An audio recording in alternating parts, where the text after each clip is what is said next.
is Thursday, and I'm listening to Sam Cooke. A change is gonna come, and that is so appropriate for today. I came on at the invitation of Joanna Miles, who is the founder and creator of This is Girl Power. And so I'm going to wait until they get on. I just have a little to say today. Today has been one of those days, and I'm sure you might be feeling the same thing. Hi, Raquel. So I'm listening to Sam Cooke, trying to keep my temperature down and keep my spirits up. A lot is happening. Today was a marked moment in our history. And a change is going to come. And that's what Sam Cooke is saying right now. So I'm going to hang out a little bit, wait for Joanna and her crew to come on. Hi, Tracy. I didn't tell folks I was getting on today. Spoke with Joanna last night, and she asked, if I would come on and share a few things. Hi, darling. Mainly, she asked me if I would come on and talk a little bit about what's going on and what we can do, and just share my thoughts about activism. And I used to say responsible activism, but I'm not saying that anymore. I'm not saying that. I'm just going to talk about activism. And then I'm going to open it up and ask you to pose some questions to me. What I'm hoping for is that we have some young people come on board tonight. I know a lot of them are out there, doing their thing. And that's good. Hi, Deidre. Hi, Jackie. So, but I really want to talk with some young folks. So even if they don't come on and you get this video, would you share it with them? Because I feel like I want to really speak with them. I spend a lot of time mainly with young women.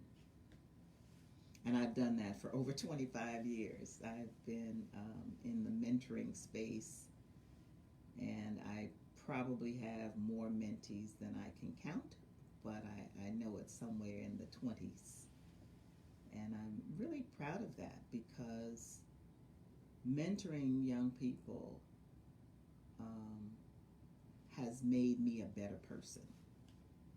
Spending time with young people and listening to them and engaging them has really made me a better person. And I like to hear their point of view, even though I know that I'm always, I tell my kids, I'm always going to be a mother. I'm never going to not be that. So I'm always going to have a mother instinct. But I'm listening also. And right now I'm listening even more carefully and more deeply, and trying to make sure that the conversations I'm having with young people are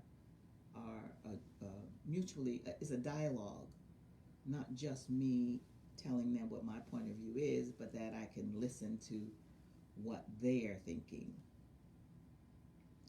So, with the protesting, Joanna asked me, and she's one of my mentees, and I'm so proud of her. Joanna Miles, she created This is Girl Power. And I'm speaking actually mainly to the group of folks from This is Girl Power and Sisters at the Well. I didn't put this on my main page. I put this really on within those two groups. So I'm happy you're here. Would you mind sharing it?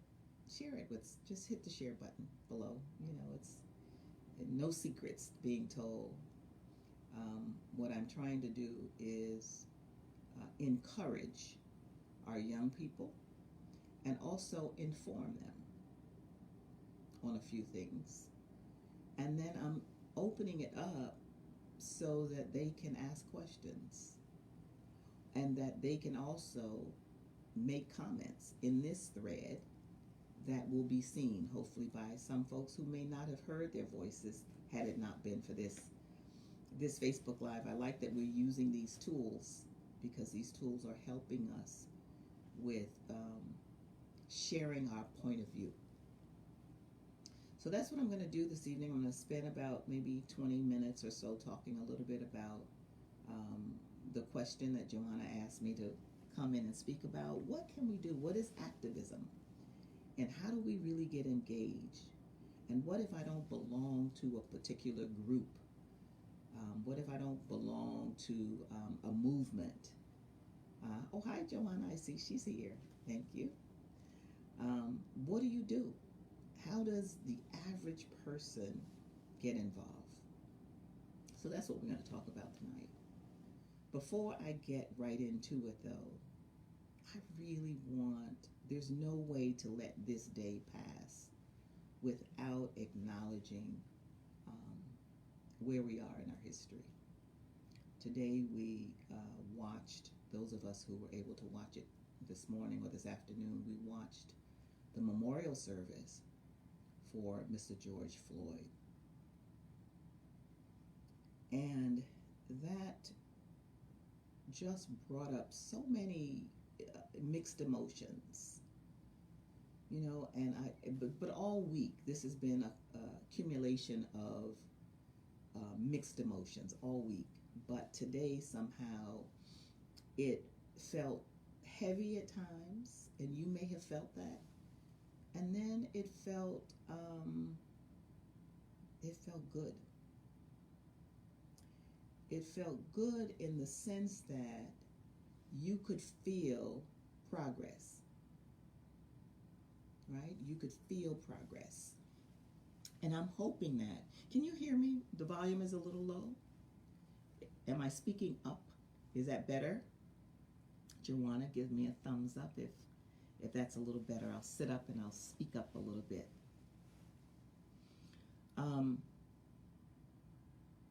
But what I was saying is that today, as we watched the memorial service for Mr. Floyd,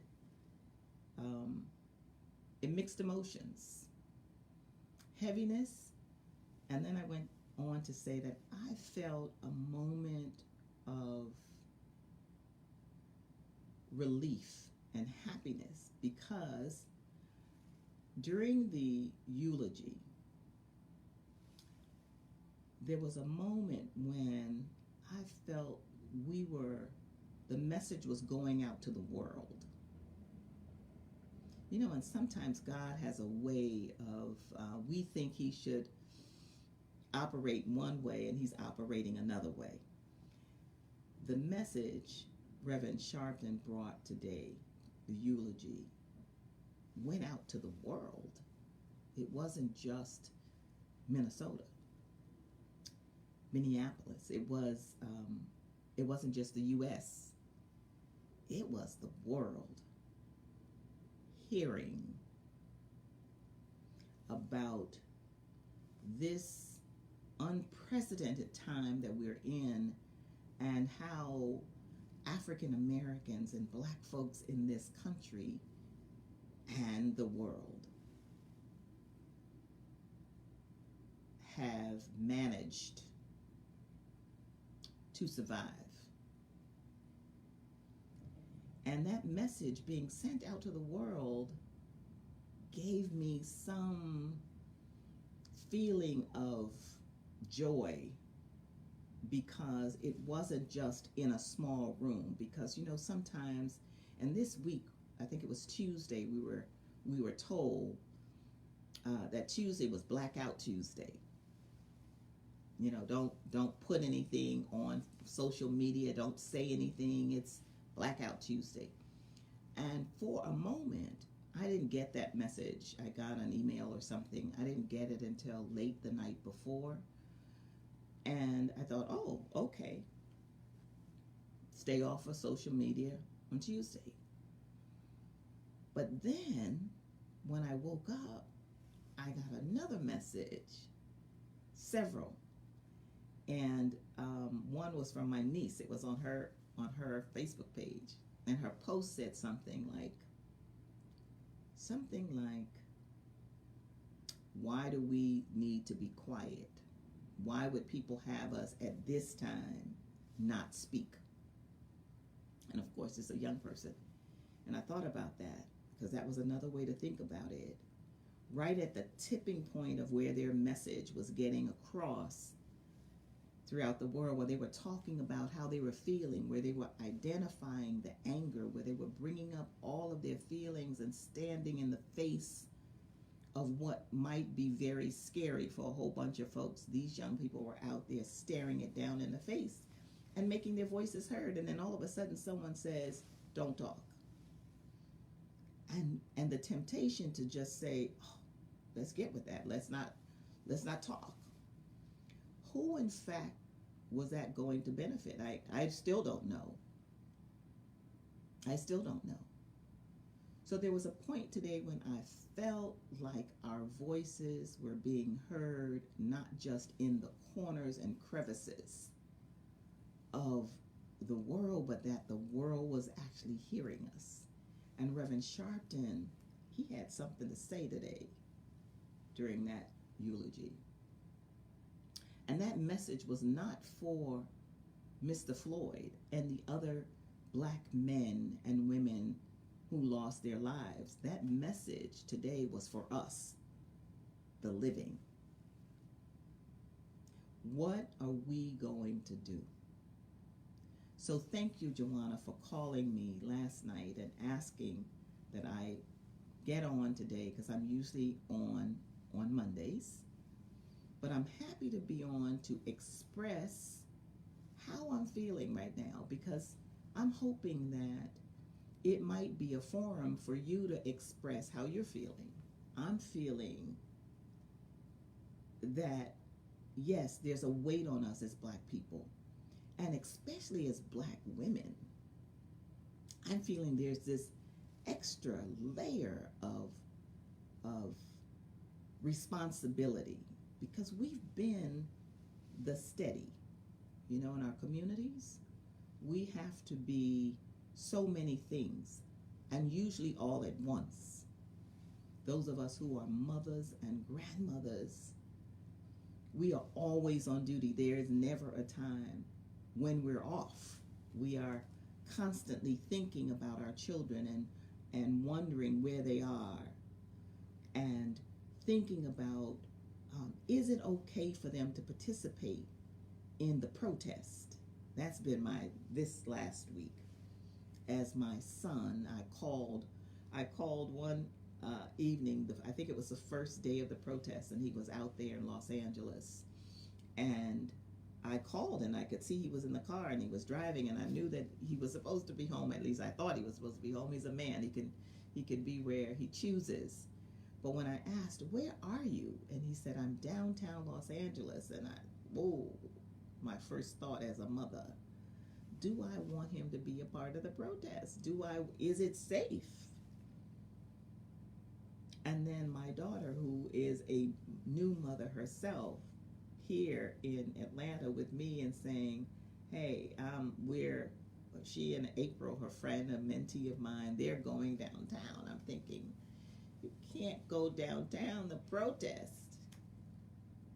We're never off. As mothers, as black women, we are always on. We're worrying about our husbands. We're worrying about if they're just going to the store, and if something pops off and they get stopped. And because they know their rights, they have a right to ask, "Why are you stopping me?" But we know in this country that police officers do not want you to ask them a question. So because you stop me, I have no rights. That happens. And often when it happens, it results in the death of our boys, mainly. But this thing is broken down so badly now, it's not just the boys, it's women and girls that are being treated crazy and killed. So, Joanna, I know you went out today in Valencia and you were participating in the protest. And now today I'm feeling a little bit better about it. Now that we've identified some of the people who are coming in not for the right reasons, now that we can educate and inform our young people that, listen, everybody who's out there is not for you. They're not down with the cause that you're down for. Now that we have raised that awareness and there's some facts involved, we can breathe a little easier as our young people go out and take to the streets. And yes, let your voices be heard. I'm not advocating for any kind of violence, but I know that, we had to take to the streets, right? We had to do that. So now here we are at this moment in time. We have an opportunity. Hi, Jessica and Jackie.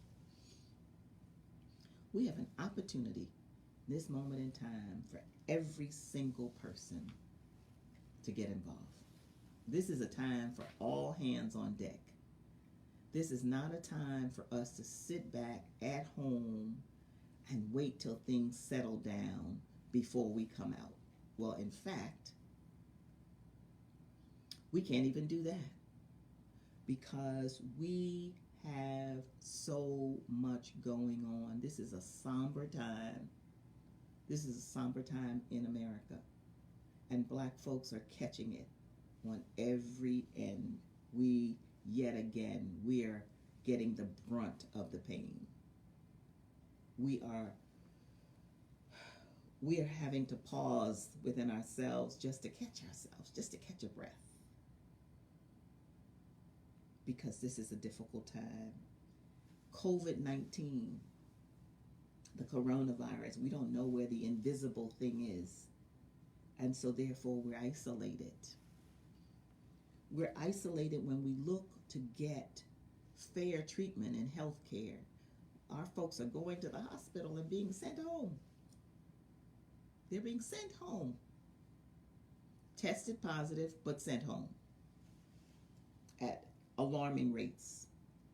Our communities don't have the PPPs, don't have the N95 mask. We gotta pull out our kente cloth, right, and make our mask because we don't have it. We are isolated in so many different ways.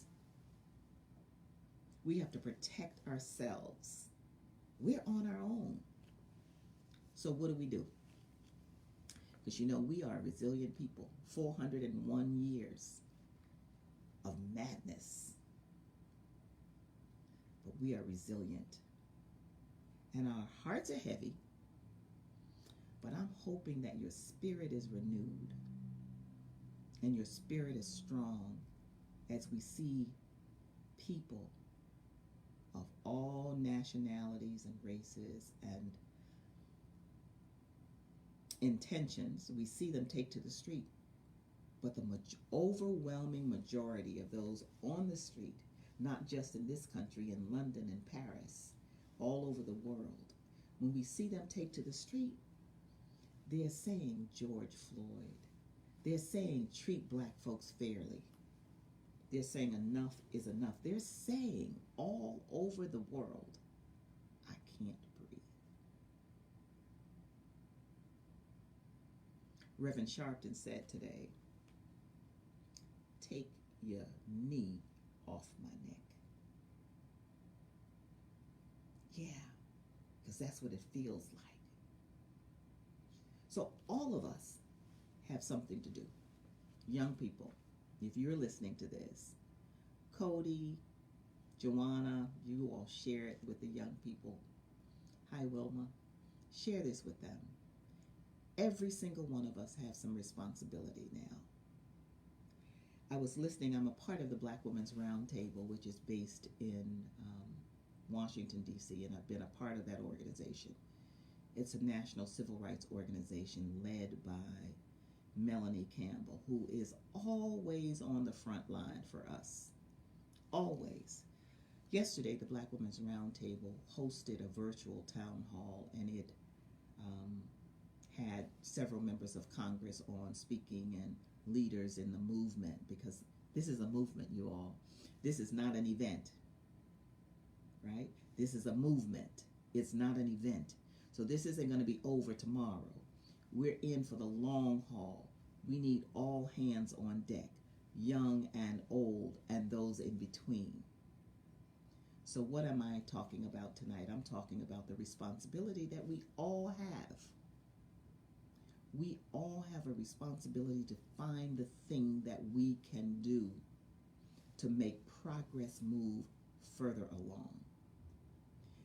So, as I was saying, the Black Women's Roundtable had this virtual town hall yesterday, and they gave suggestions for what everyone can do. And I would love if you would just take a note or two and write this down, because I'm going to give a phone number that's critical. But one of the things that was said, and it touched me so yesterday, and it was said by Karen Bass. I now live in Atlanta, but we lived 35 years in Los Angeles. And Karen Bass is someone who I respect, the utmost respect for her as a member of Congress. But she didn't just start doing this work. Karen Bass she's been on the front line in community doing work for many years before she became a politician. But now she's using her skill and power on our behalf in Washington, D.C. But Karen Bass said, if you really want to do something, because we all can do something, the first order of business is we have to stay alive. And when she said that, it was, although I know that's important, but hearing it in that way really touched me, because we're trying to keep our young people alive. And we know that over 105 people, 105,000 people, let me get that right, over 105,000 people lost their lives in the last 3 months. We've never seen anything like this. And a disproportionate number of Black people, African Americans, have lost their lives in the last 3 months, since the beginning of March, end of February, beginning of March. That's a lot of people. Perhaps 25,000 have lost their lives. We want to honor them. We grieve for them.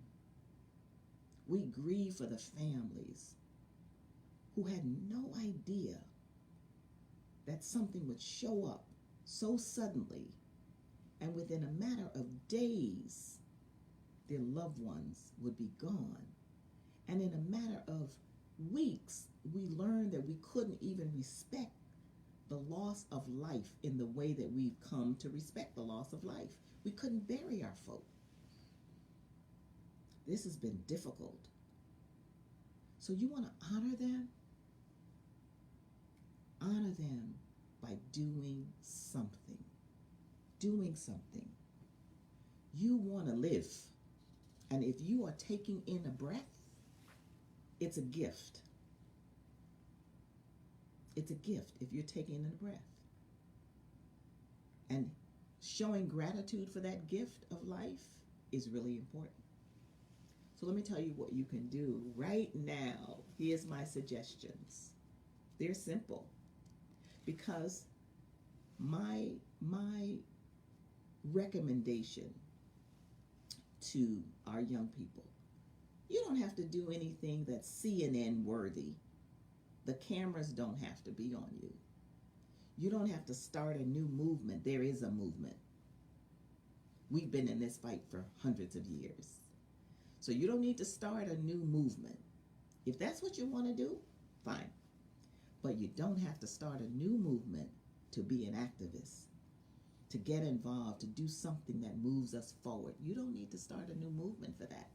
Guess what you can do? We just lost maybe 25,000 voters.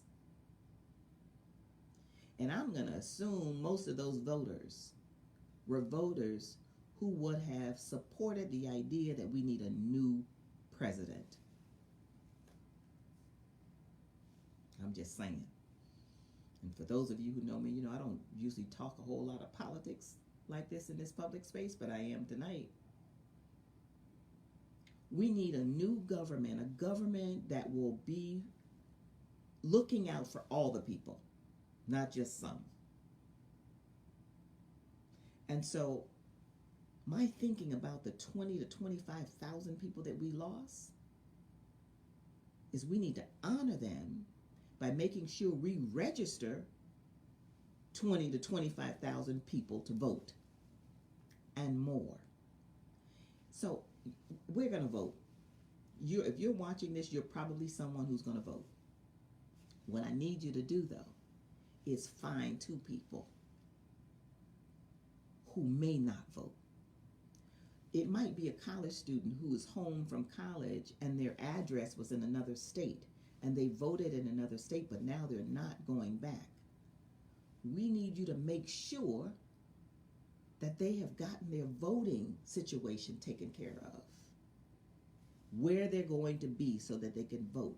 We need every single person to make sure that every single person in your family is a voter. And let me tell you, voter suppression is real. I live in Georgia. They got some shenanigans here. I'm telling you, I moved into this 2 years ago. There are some shenanigans in Georgia. But there are shenanigans everywhere. So you want to honor the 20 to 25,000 lives that were lost due to COVID-19 and the coronavirus? You want to honor and be grateful that your breath is still pumping through your body? You got to vote. And you got to make sure everybody in your family votes. That's activism. That's something you can do. No, we're not calling CNN. You may not be on the news, but you can be proud. You can be proud that you did something that supported the progress, that you did something to honor the life of the men and women that lost their lives, not just to COVID-19, but George Floyd, Sandra Bland, Ahmaud Arbery, all of our young people who lost their lives senselessly. Let's honor them by voting. We have a lot of people who are off the roll. And let me tell you, they're not going to make this easy for us. It's just the way it is. It's never been easy. It might have been easier for some than others, but it's never been easy. So you may have to stand in a line for a long time. This might be the time to check your ballot. Did you get it in the mail? Did you get a mail-in ballot? If you didn't, you need to make a phone call. Tomorrow morning, you need to make a phone call and make sure you get your ballot and vote early. Vote by mail. Make sure you get your ballot and make sure everybody in your household, they get a ballot. That's the first thing. That's the first thing of activism. That's the first thing for joining the movement for change. Second thing, this is equally as critical. Did you get something in the mail from the census?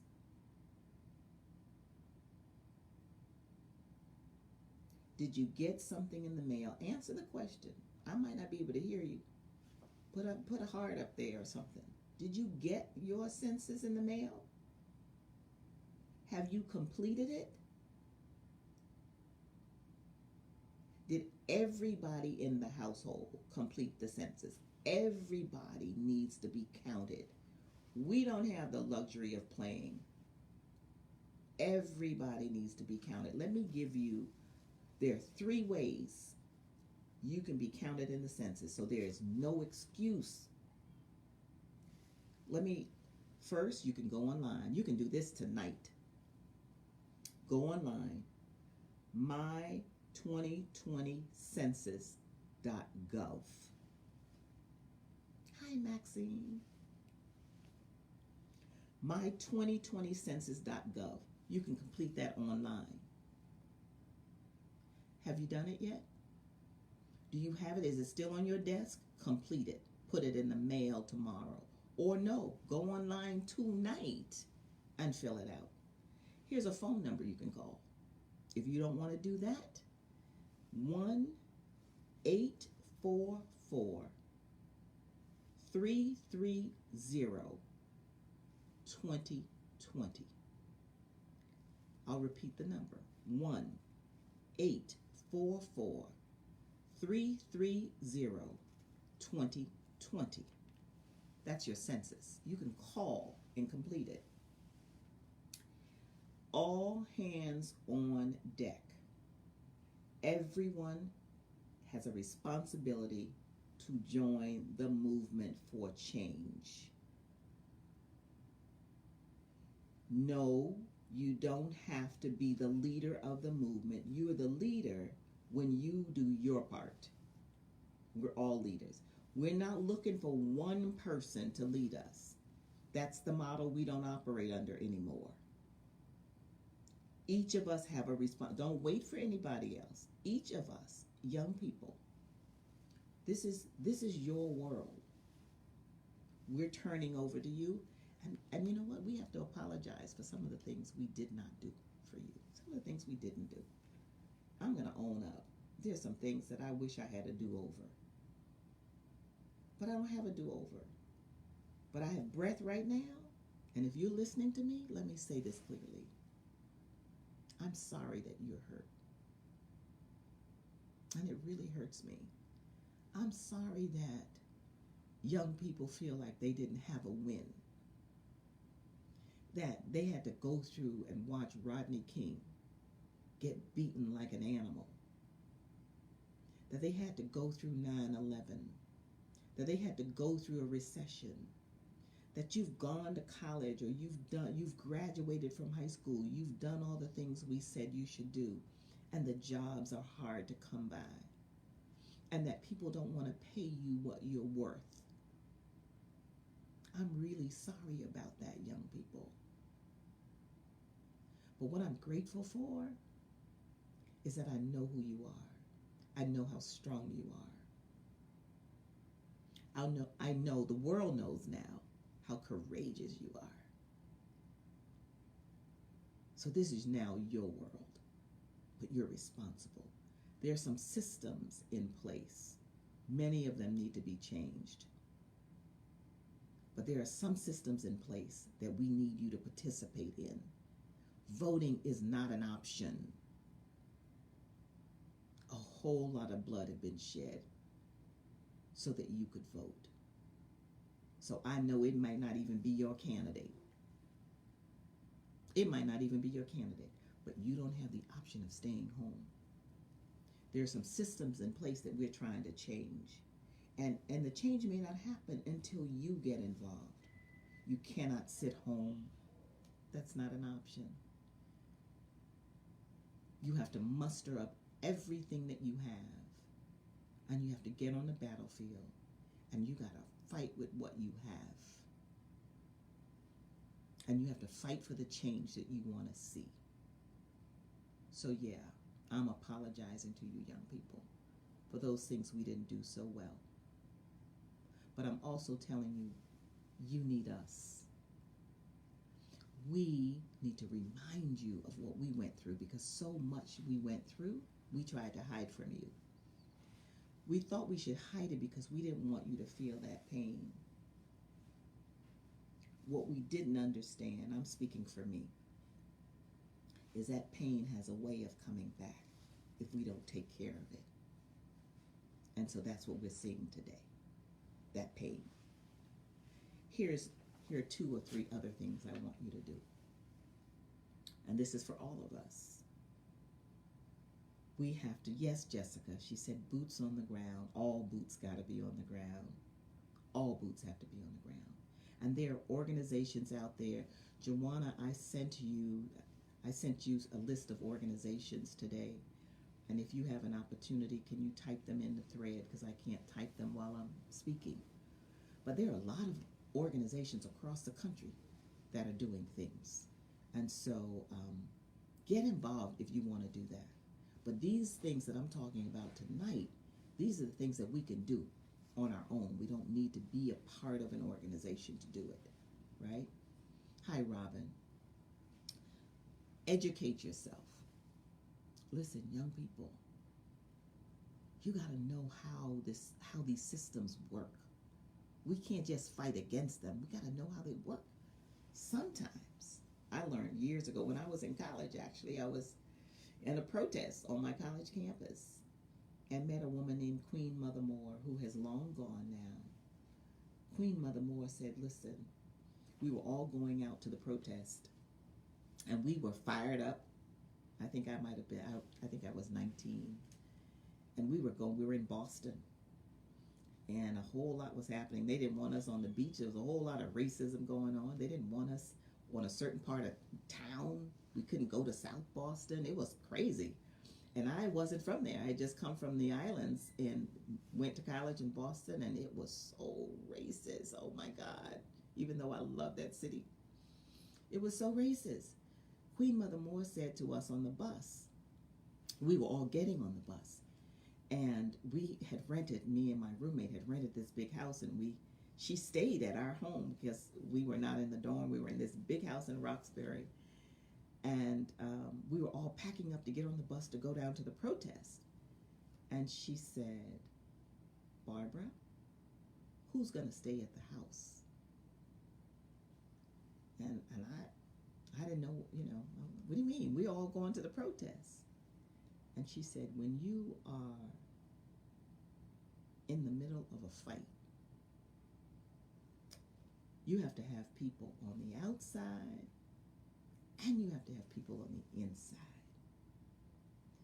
Some people have to stay home so that those who may need us have a place to call.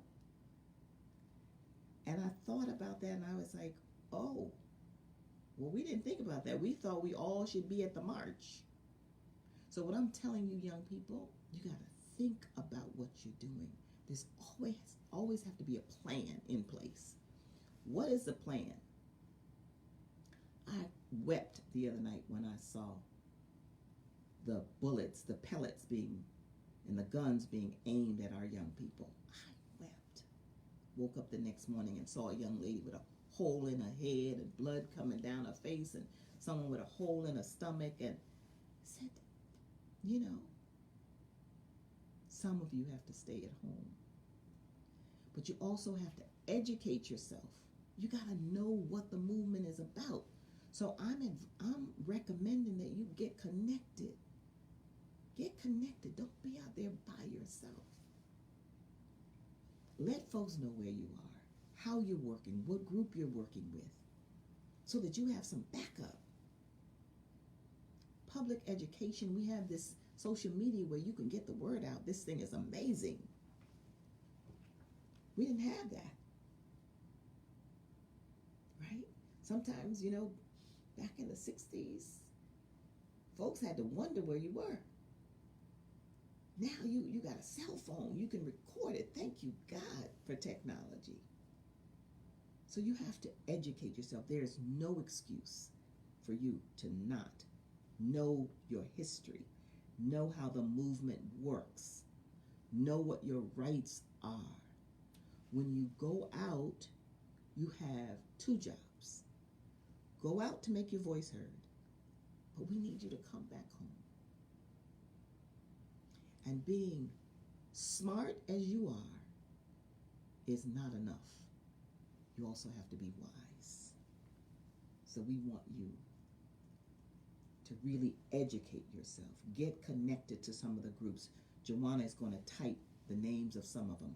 The Urban League. And yes, some of them are old and they've been around and they've been on this fight for a long time. Black Lives Matter.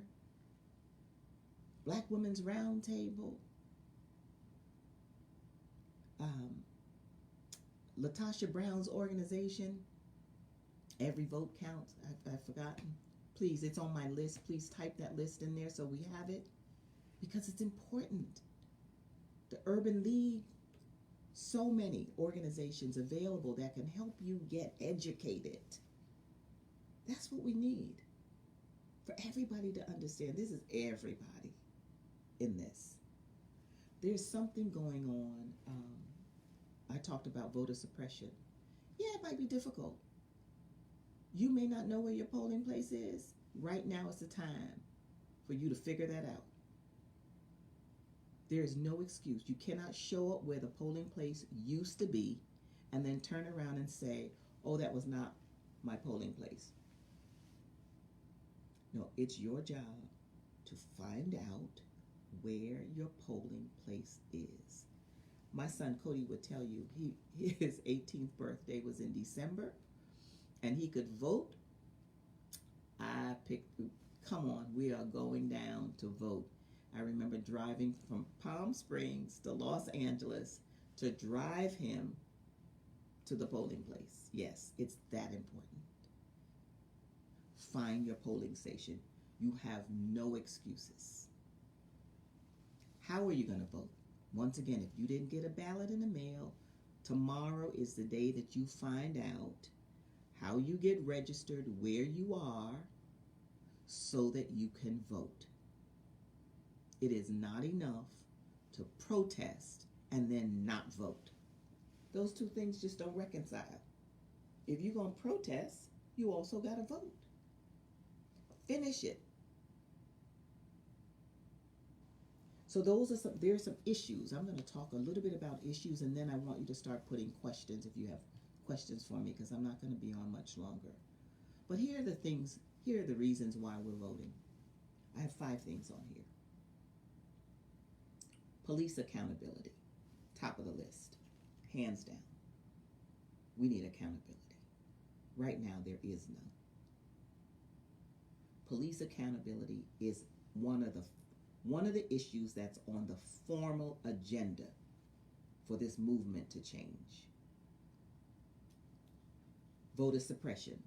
We got to stop making it difficult for people to vote. Everyone has a right to vote.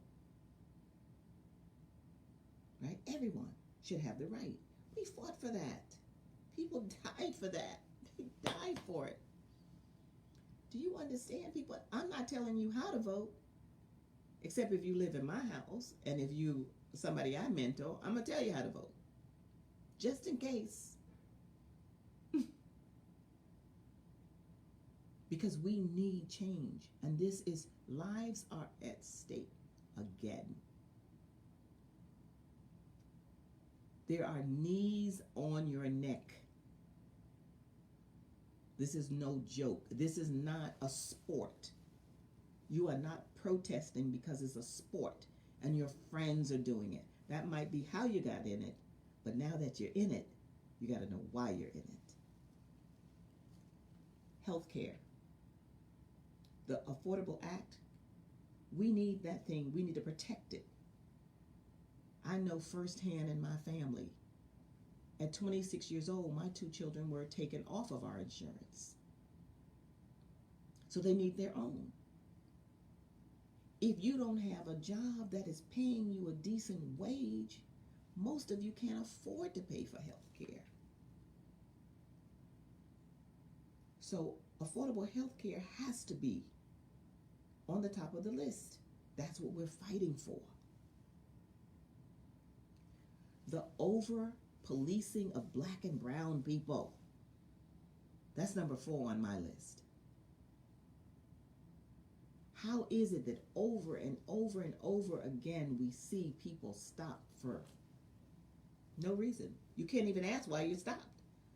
And then the other day I saw a woman stop. It was on television, on the news. A white woman stopped, and oh my God, she was giving the police hell. When I tell you she was giving them hell, she was giving them hell. The only thing I can think of is, oh my God, if that were me, gray hair and all, they would have me down on the ground. So the over-policing of our black and brown people is on the agenda. That's why you're voting for change. And then the big one, to end racial profiling. Now listen, we're not crazy. We know that we cannot police people's consciousness, right? Laws are made by people, they're placed on the books. But it's not going to stop people from doing things that they want to do when they have a bias against you, right? We know that.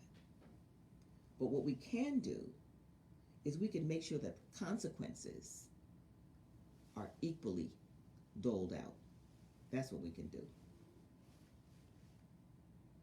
Racial profiling, if you stop my son, you need to have a reason why you stopped him. And it can't just be because he's driving while black. Now it's walking while black. So these are the reasons why your vote matters.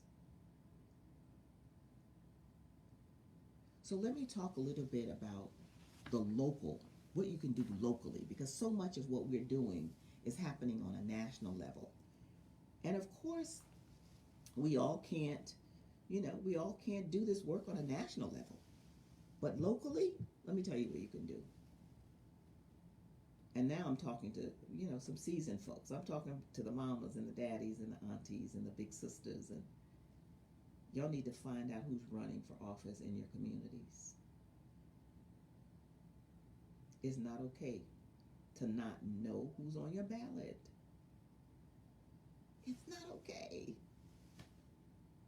We can't wait until somebody does something crazy to one of us and then say, well, how did they get there? Let's vote them out. We should have never voted them in. Okay, I'm not fussing. But if you don't know who's on your ballot and what they stand for, you run the risk of facing what we're facing now again and again and again and again. I'm not preaching to you. I'm telling you, I ran for city council in Los Angeles, in the San Fernando Valley. I ran for city council because I was so ticked off. The year that I ran, I was so ticked off that the person who was holding office and moving to another office, instead of letting it go, he wanted his wife to run for his seat.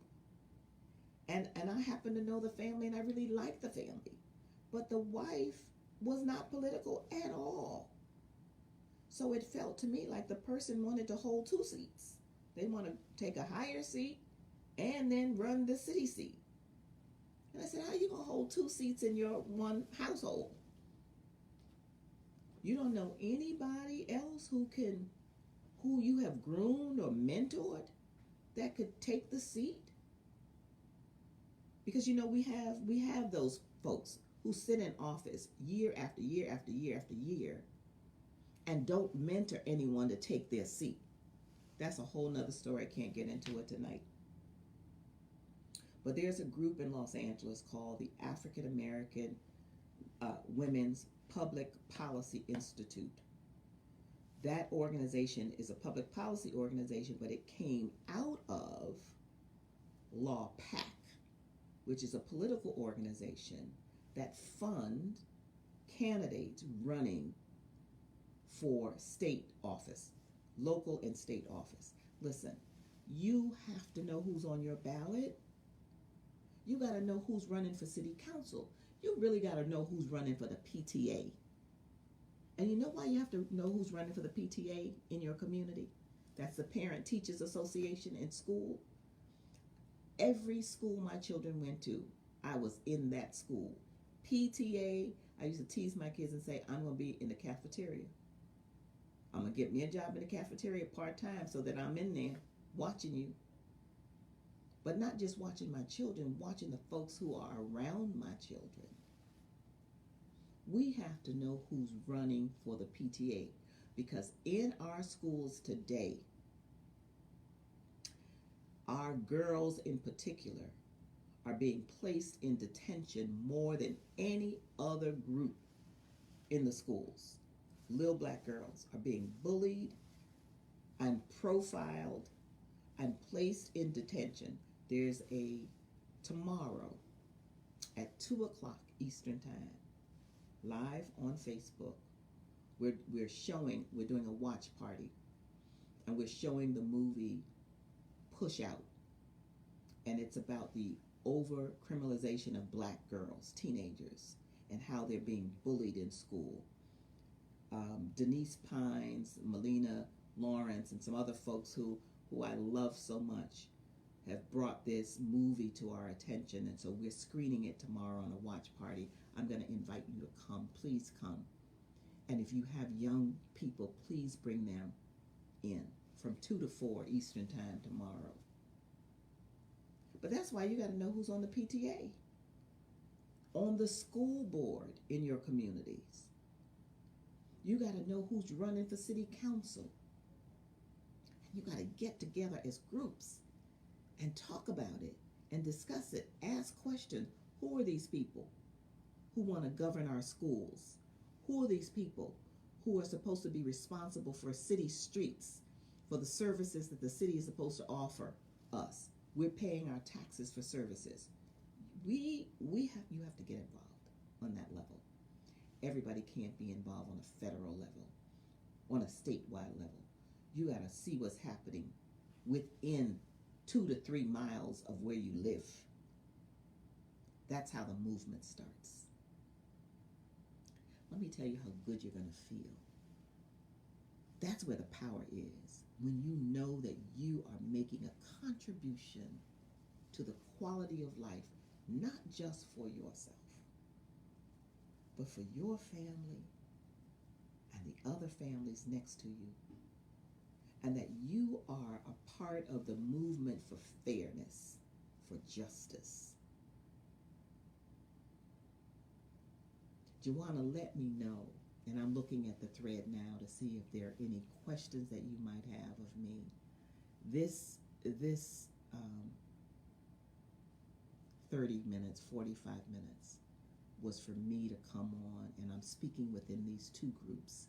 This is Girl Power, which is a nonprofit organization started by my beloved Joanna Miles, who I've known since she was a young lady. She's still a young lady, but who has such a passion for young women, working with girls from 8 to 25, not just working with the girls, but working with the mothers even. I'm really concerned about how they navigate them through the world and through the systems that we have. And I love that Joanna and her board are really educating themselves on issues. They started out mentoring, and now they're looking at this. And I also know that they just started I think an investment fund to teach young people about entrepreneurship. All of these things. That's one person who then told another person and then another, and now they're making a difference in the lives of so many girls. We all can do that. Hey, Candace and Kathy, I see you all. Thank you for being here. You know, we all have been in the fight together. We're doing it. I run an organization called the International Black Women's Public Policy Institute. And what we try to do is basically make life better for women here at home as well as abroad. We have the same issues. It's about kindness and fairness and a quality of life for people. That's our right. That's our birthright. And the fact that people want to suppress you and keep you under their knee, sometimes it's hard to breathe. And all this week we've been gasping for breath. But we're resolved. Our spirits are strong. We're resilient people. Intergenerationally. All denominations. I'm so proud of this movement. I'm so proud of everyone who knows This is about what's right. And we've never been in the fight by ourselves. It's always been diversity in the fight. Diversity in ideas, diversity in race, diversity in gender, diversity in our religious beliefs. We've always had that, where people have come together and locked into their intentions, fighting for justice and what is right. I couldn't be more proud. Young people are really showing us how to do this, and we thank you for that. Hi, Deja. Love you and what you're doing, and your boys, and your husband, your activism family, your husband, and all the work, Deja, that I know you've done in community. I met you through, Deja's on the thread, and I met her through Brenda Marsh Mitchell, who was a fighter in Los Angeles. Oh, Lord. If you came up against Brenda, she was a fighter. She fought for young people like nobody's business, and she fought for seniors like nobody's business. And so much of what I know that I do, that I'm involved in, meeting the Black Women's Roundtable, was because of Brenda, one woman. So her legacy goes on. And her daughters now are doing some of the same work. Mothers in Action. Mothers in Action. Black women in action. We have had to do this work. And we are no way tired. You know, our bodies might be battered here and there. There might be some limitations. But God knows. We know how to go in, and we know how to come back out. Get renewed, get restored, and come back out. And that's where we are today. So here's the last thing I'm going to say before I sign off. Thank you, Joanna, for calling me and asking me to do this. I probably wouldn't have, but I'm so glad I did. But the last thing I want to say is that this is a movement, it's a struggle, it's a fight, and it's very emotional. And we carry the scars. I told somebody the other day I have keloids on my heart. Keloids. The markings of the pain that we've gone through. So guess what we need? While we're fighting, we still need to get healed.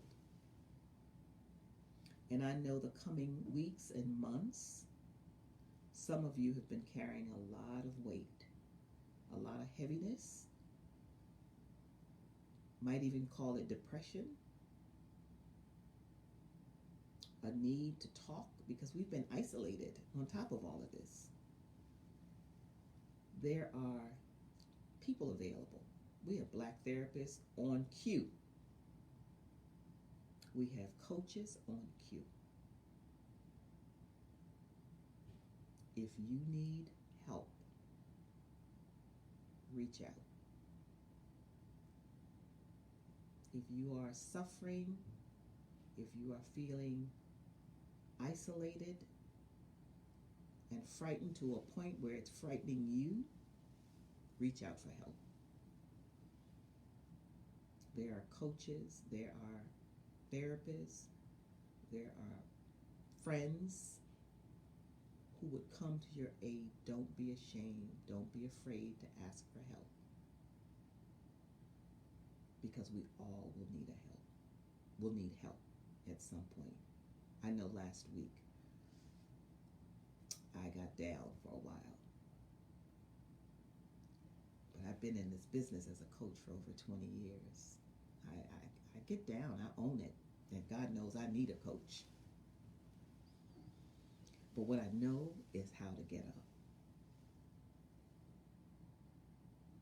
And so if you're having some trouble in that area, reach out.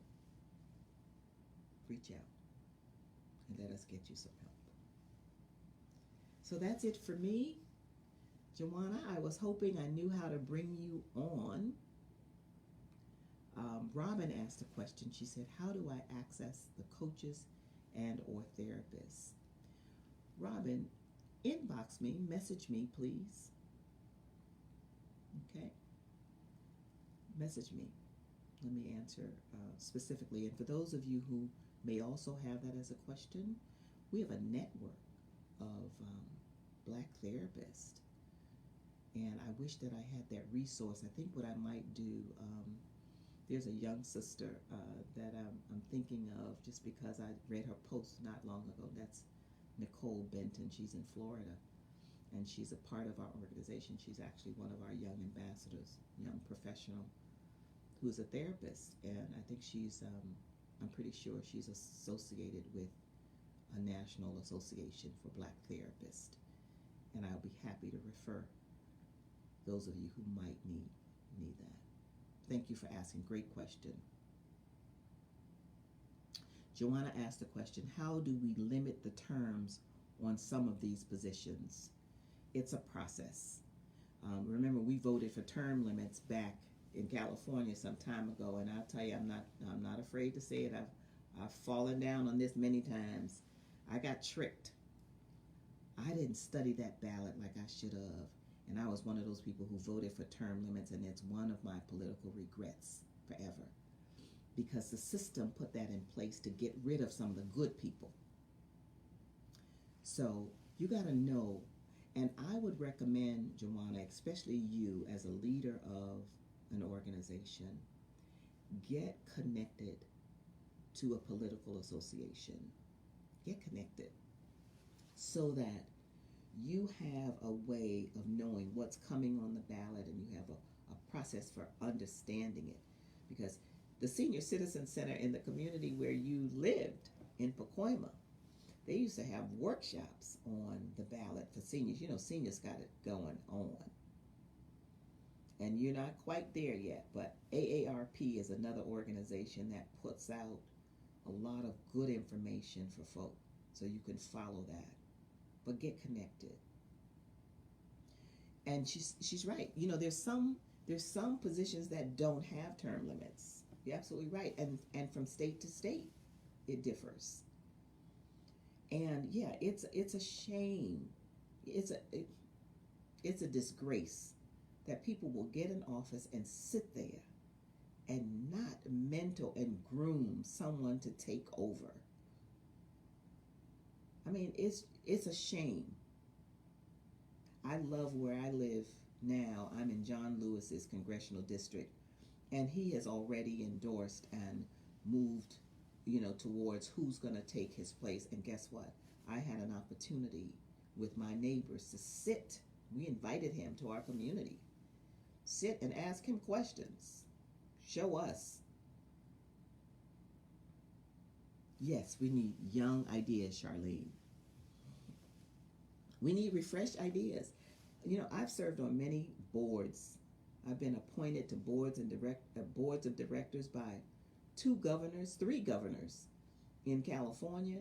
County supervisor. I served on a lot of boards because I was really an engaged activist in my community. But I have a philosophy. Get on. Have an intention when you get on. I don't get on just because I want it on my resume. Get on. For me, 5 years is my assessment mark. I get on your board 5 years. If I can't do something in 5 years, I'm getting off. If I can't make a difference in 5 years, I'm getting off. Now, there are some boards. I served on the Los Angeles County Commission for Women for almost 10 years. No, that's not true, 8 years. But at the 5-year mark, I was telling my county board of supervisor, please replace me. But I'm not leaving until there's somebody who looks like me on this commission. Because he had 3 appointees. I was the only African American, and I was not going to leave until we found another African American who would take that seat. That was just my thing. So I stayed there for another 3 years until it happened. And then, of course, I founded the International Black Women's Public Policy Institute, and I'm still there, and I'm looking for the next leader. But no, if you've been in a position for over 10 years, you need some fresh ideas. Get off. Be an advisor. I didn't say get out, but some of our folks just overstay the party, staying too long. Step aside, let a young person in, and stay there and be the wisdom circle for them. You know, stick around, be an advisor, be an encourager. But you don't have to stay there. But power is so seductive that people don't want to leave. They don't want to give it up.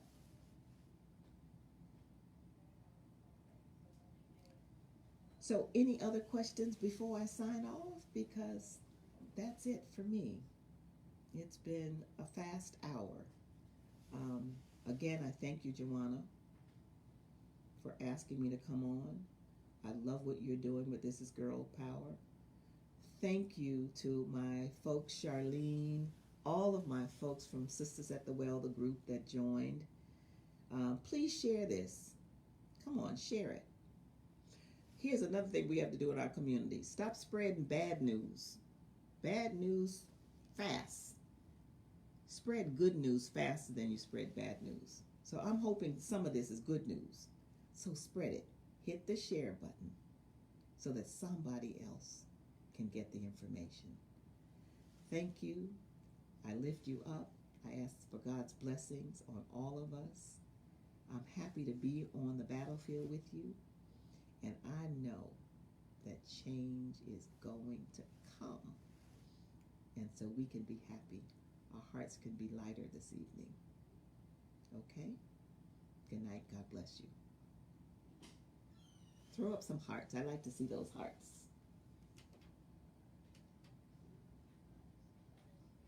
And I'm going to put my music back on.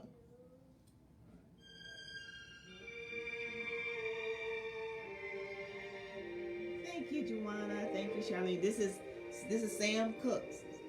Change is coming.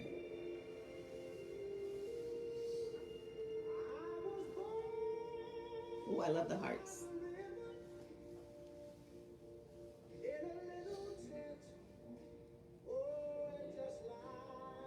Thanks for joining. Love you guys. Have a good night. And I'll see you all tomorrow, okay? At the watch party for Push Out. Okay? And then again on Monday at 7 o'clock.